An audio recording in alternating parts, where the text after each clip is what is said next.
বৰপেটা জিলাৰ আৰক্ষী অধীক্ষক সুশান্ত বিশ্ব শৰ্মাৰ উদ্যোগত হৰভগৰ মইনবৰী সত্ৰৰ আই মাতৃৰ পুৰীলৈ ধৰ্মমূলক যাত্ৰা। আজি পুৱা 9 বজাত হৰভগৰ মইনবৰী সত্ৰৰ বুঢ়া সত্ৰাধিকাৰ গণেশ চন্দ্ৰ অধিকাৰী আৰু ডেকা সত্ৰাধিকাৰ ধৰ্মেশ্বৰ অধিকাৰীৰ আশীষ বচনেৰে তথা আয়তীৰ উৰুলি আৰু হৰিধ্বনিৰে সত্ৰৰ 40 গৰাকী আই মাতৃ আৰু ভকত বৈষ্ণৱে জগন্নাথ পুৰীলৈ ধৰ্মযাত্ৰা কৰে।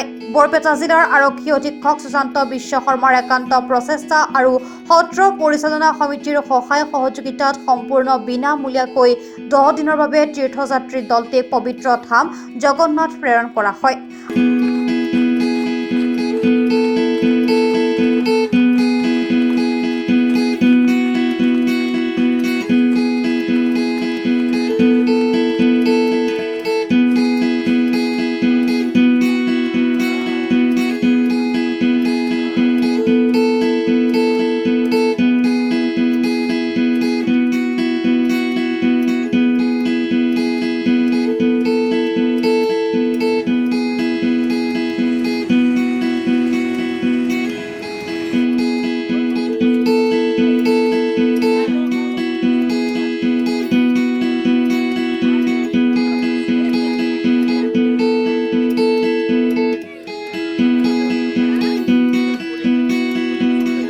আৰক্ষী বিষয়াগৰাকীৰ এই মহৎ প্ৰচেষ্টাৰ শলাগ লৈছে সত্ৰ পৰিচালনা সমিতিৰ লগতে আই মাতৃ তথা ভকত বৈষ্ণৱে।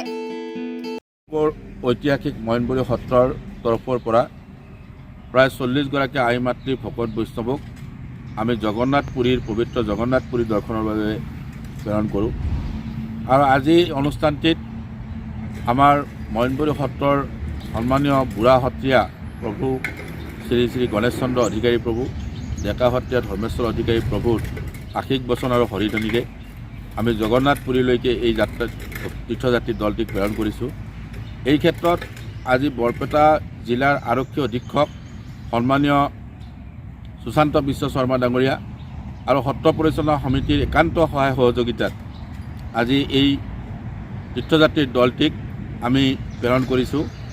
আশা কৰিছোঁ তেখেতসকলে জগন্নাথ পুৰী দৰ্শন কৰি এক আধ্যাত্মিক তত্ত্বৰে তেখেতসকলে উপকৃত হ'ব আৰু খুব কুশলে আৰু মংগলে যাতে তেখেতসকলে ঘূৰি আহিব পাৰে। প্ৰায় 10 দিনীয়া এই ভ্ৰমণসূচীটোত আমি সত্ৰৰ তৰফৰ পৰা সম্পূৰ্ণ বিনামূলীয়াকৈ তেখেতসকলক প্ৰেৰণ কৰা হৈছে।